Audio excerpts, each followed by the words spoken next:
Monsieur le Président, Madame la Vice-présidente, mes chers collègues, je voulais vous remercier, Monsieur le Président, et remercier également Madame Bernard, de placer ce débat concernant le plan d'action prioritaire pour l'agriculture à l'ordre du jour de la séance d'aujourd'hui, tant la situation de notre agriculture ligérienne est préoccupante, pour ne pas dire dramatique. Vous avez rappelé avec émotion les situations de désespoir que vivent certains de nos paysans, qui les amènent face à l'impasse dans laquelle ils se trouvent, à intenter jusqu'à leur propre vie presque un suicide par jour en France. Nous saluons la sincérité et l'humilité des propos de Madame Bernard et le bon sens d'une partie des propositions qui font partie de ce plan. Ça tranche d'ailleurs avec les propos excessifs tenus lors de notre premier débat de ce matin. Et d'ailleurs, je salue également Monsieur Ibarra pour les propos qu'il a eus, qui étaient, je pense, beaucoup plus constructifs. Parmi les initiatives que nous approuvons et qui justifient ce plan d'urgence, il y a évidemment les démarches de pression qui doivent être faites auprès des services de l'État pour que les engagements qui ont été pris soient tenus, notamment pour les délais de versement des aides, pour qu'ils soient raccourcis, notamment sur la PCAE et le MAEC. Des situations administratives ubuesques qui induisent des besoins de fonctionnaires complémentaires. Alors, vous avez décidé d'affecter 10 fonctionnaires régionaux supplémentaires au service de l'État pour les aider à traiter ces dossiers d'aide. On peut quand même pas s'affranchir de réfléchir également au fond, à l'enchevêtrement, au surajout de dispositifs dont même les services de l'État n'arrivent plus à traiter avec le nombre pourtant important de fonctionnaires dont ils disposent. Alors, 10 recrutements de fonctionnaires, très bien. Encore faut-il qu'ils soient immédiatement opérationnels. Je ne sais pas où vous allez les trouver et comment vous allez les former, mais on vous souhaite beaucoup de courage pour cette démarche-là.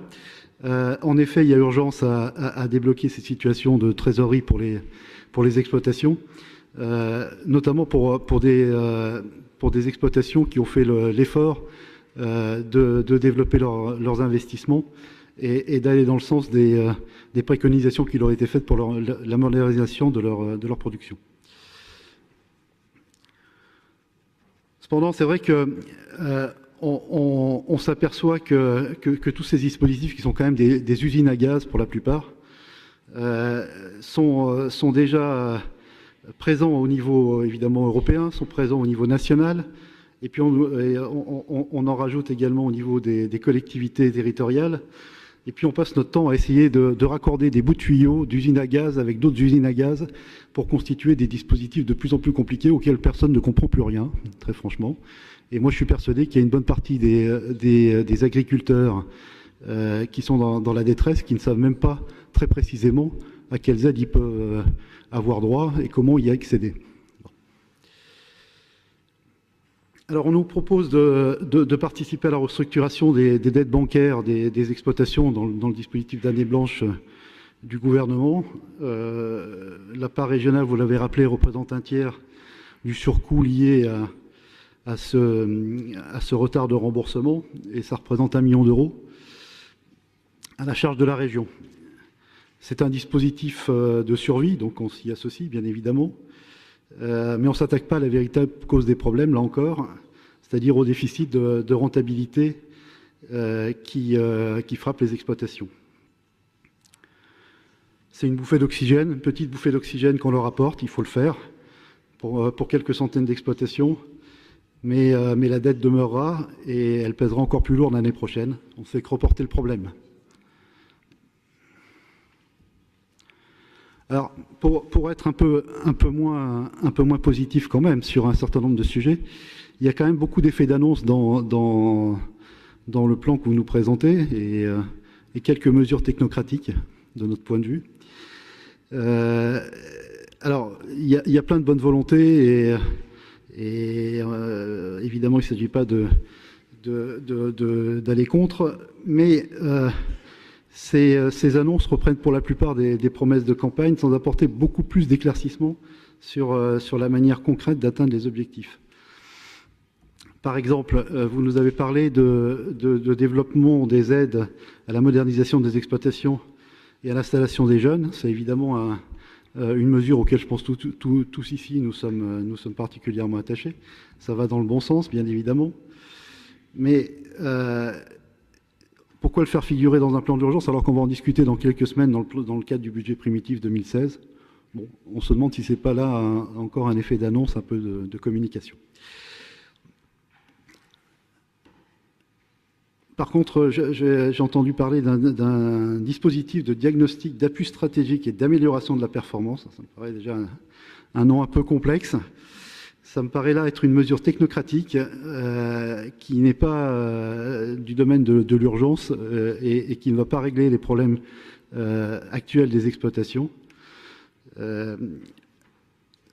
Les exploitations sont des PME, bien sûr, c'est donc des entrepreneurs qu'on a en face de nous, mais ils n'ont pas besoin tellement d'accompagnement dans la gestion de leurs entreprises, ils ont surtout besoin de retrouver des leviers sur les prix, notamment, pour équilibrer leur compte d'exploitation. Je crois que c'est là le véritable enjeu. Alors ensuite, vous nous proposez un objectif ambitieux pour les cantines des lycées publics, qui sonne un peu comme un slogan, le 100% français, 50% régional, 20% bio pour fin 2017. Alors évidemment, on y rajoute aussi le dispositif Menu Loire-Océan.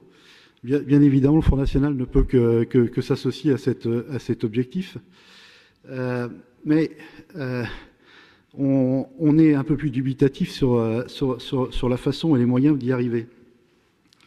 Le dispositif réseau local, qui est un comité, si j'ai bien compris, auquel participent un certain nombre de gens de bonne volonté, on n'en doute pas, mais qui se réunissent, nous semble-t-il, pour enfoncer des portes ouvertes, favoriser les achats de produits fabriqués localement, bien évidemment. Je crois que personne ne préfère acheter des produits fabriqués à l'autre bout du monde. Limiter le gaspillage, tout ça, c'est des sujets un peu tarte à la crème dont on entend parler régulièrement, mais sont véritablement de moyens et de façons concrètes d'y parvenir. Globalement, on est contre toutes les mesures qui consistent à créer des comités Théodule supplémentaires. Je crois qu'on en a déjà suffisamment.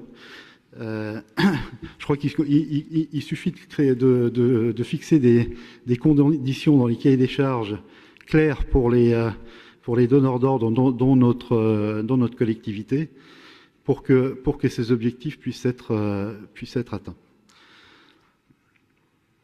Après, il y a une démarche de communication sur l'importance du manger local. Là encore, ça nous paraît être une mesure qui est une mesure de communication qui nous paraît assez inutile. Je crois que tout le monde est convaincu maintenant qu'il faut manger local. On en a suffisamment parlé. On a une région en plus qui fournit toutes les productions dont on peut avoir besoin, que ce soit en termes de fruits et légumes, de viande, de fromage, de vin, etc. Donc je crois qu'on a de poissons. Donc je crois qu'on a à peu près tout en production locale. Puis ensuite, il y a le fameux sujet des normes, des réglementations de toutes sortes qui empoisonnent la vie de nos producteurs et qui grèvent leur compte d'exploitation. Alors on nous dit qu'on va faire un audit, bon, c'est à la mode, pour examiner s'il existe des contraintes régionales qui viendraient surajouter à celles déjà nombreuses ou même pléthoriques de Bruxelles et de l'État français, et de vérifier si elles ont une réelle pertinence. Moi je crois que s'il y a de telles normes régionales, je crois qu'il vaut mieux tout simplement les supprimer, sans créer encore des commissions ou des comités supplémentaires. Allons-y franchement, supprimons-les. Je crois qu'il y en a suffisamment au niveau de Bruxelles et de l'État.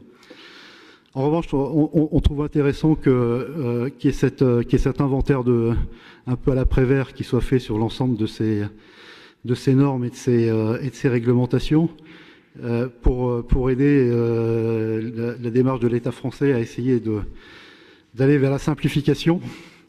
C'est un sujet dont j'ai l'impression d'entendre depuis que je suis né, de parler depuis que je suis né et dont on ne voit pas beaucoup d'avancées, mais restons optimistes, croyons-y. Bien. Comme vous voyez, pour nous, ce plan d'urgence comporte un certain nombre de mesures extrêmement positives. C'est 4 millions d'euros apportés par la région, surabondés par le FEADER, pour atteindre 11 millions d'euros, comme vous l'avez rappelé. Il y a évidemment urgence, il faut donc s'associer à ces démarches-là, qui sont pour la plupart des démarches de bon sens. Mais il y a un certain nombre d'effets d'annonce et quelques mesures technocratiques, comme je l'ai dit tout à l'heure, qui nous paraissent soit venir un peu tôt, et en tout cas ne pas faire partie d'un plan d'urgence, et en tout cas qui nécessiteront d'avoir un examen critique avant de les mettre en place. Voilà, je vous remercie pour votre attention.